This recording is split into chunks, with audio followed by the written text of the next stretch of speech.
So a lot of times people will say, how can I lift more, focus better, remember things better? It's like, well, let's think about the foundation of that. And that's always going to come back to two elements, and that's sleep and what I call non-sleep deep rest. So sleep is the fundamental practice or part of our 24-hour cycle where if you don't get it on a consistent basis, you are down-regulating your ability to do everything, right? Metabolism is screwed up, immune system is screwed up, et cetera, et cetera. However, it is not the case if you get one night's bad sleep or that if you're not sleeping perfectly that you can't perform well. But let's talk about sleep, and just because I think it's important. The goal for most people, unless you're pulling vampire shifts on deployment or you're a shift worker, and thank you shift workers, we'll talk about shift work, you should try and get really good sleep 80% of the time, 80% of the nights of your life. The other 20%, I hope you're not getting good sleep for good reasons that you enjoy. But the point is that there are a couple things that you can do. First of all, every cell in your body has a circadian rhythm, meaning every cell has a 24-hour circadian clock that's regulated by genes. Think of your body as a bunch of millions of clocks, and you need to align those clocks to a single time. This is why when you travel overseas, your gut goes off, or it's more easily you get sick, or your thinking isn't quite right. The clocks aren't in alignment. They're not entrained, as we say.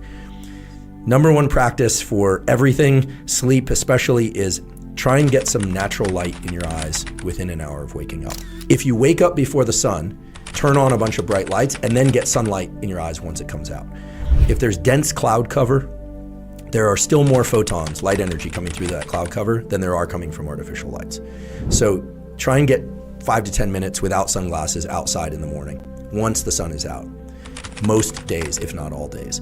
This has an outsized effect on a number of things. First of all, it modulates the timing of what's called the cortisol pulse. Once every 24 hours, you're gonna get a boost in cortisol, big spike in cortisol. It's a healthy boost. It sets your temperature rhythm in motion, sets your level of alertness, your level of focus, and your mood. You want that cortisol pulse to happen as early in the day as possible. What's triggering the cortisol pulse? The cortisol pulse is naturally entrained by these genetic programs to happen once every 24 hours, but light will anchor it to the period where you see bright light. Got it. A late shifted cortisol pulse. So imagine the kid that wakes up and spends the morning in bed, or you're spending the morning in bed and you're texting, or you're indoors and you're typing on the computer. That's not enough light to accomplish what I'm talking about.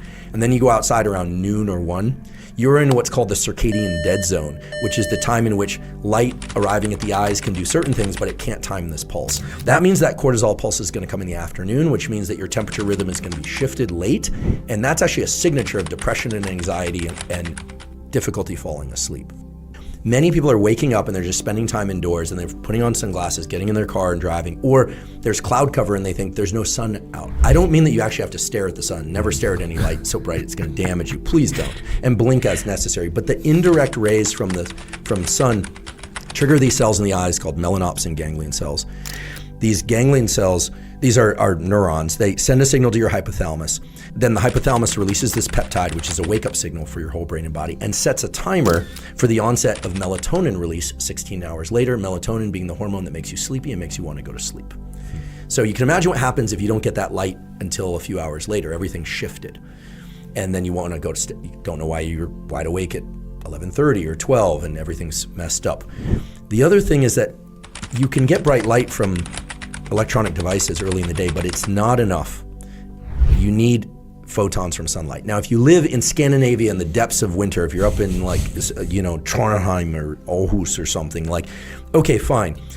Don't buy an expensive daytime simulator. Get one of these LED light boxes for drawing. They're very inexpensive in comparison. You can find them on Amazon. I don't have a relationship to any of these brands, but they're easy to find, $20, $30. Put that on your desk and just look at that thing for a few minutes in the morning. Not as good, but better than being in the darkness. Then when the sun's out, get outside.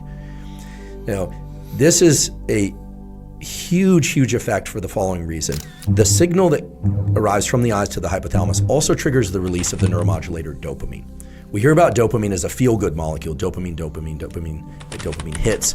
But dopamine's main role in the brain and body is to drive motivation, craving, and pursuit. It is not the molecule of pleasure, it is the molecule of drive. It is life force.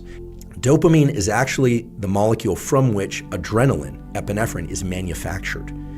And you may notice, you said we crave sun. it also does make you feel good. Here's why. If you think about seasonally breeding animals, let's think about the Arctic fox. Well, the Arctic fox in winter is white, but in the summertime has darker pelage. There's a pathway going from sunlight to dopamine to melanin production in the skin and fur. So animals that transition from light color to dark color, that's all mediated by dopamine. Guess what else happens? The gonads grow. There are animals that I've worked on in the laboratory and that also in humans, it's now been shown in a beautiful study that people who get 20 to 30 minutes of light on their skin, this was a study done in Israel, so they wear an appropriate amount of clothing, but they're sleeveless, no hat, no sunglasses. They were told to go outside 20 to 30 minutes, 3 times a week, just in the sunshine. Ideally, they wear shorts also. They measure testosterone and estrogen in men and women. Significant increases in both. And all the associated things of increased passion, blah, blah, blah, blah. That is what they measured in this study. Why? Well, it turns out that light to the eyes, but also light to the skin. The skin is an endocrine organ. It's not just something to tattoo and hang earrings from and put clothing on. There's a pathway involving a molecule called P53 in the keratinocytes, or these skin cells that when sunlight, when UVB, ultraviolet blue light, penetrates the skin, because it can penetrate the skin superficially, triggers these keratinocytes to stimulate a pathway that releases dopamine in the brain and body. So you feel better when you're getting light in your eyes and on your skin, and you're increasing testosterone and epinephrine and dopamine increase. That's why you feel good in the summer months. People in Scandinavia know this. It's this kind of spring fever. In the winter months, you want to go through every bit of effort to double or triple the amount of time that you're spending outside in the morning. So instead of 10 minutes, make it 30 minutes.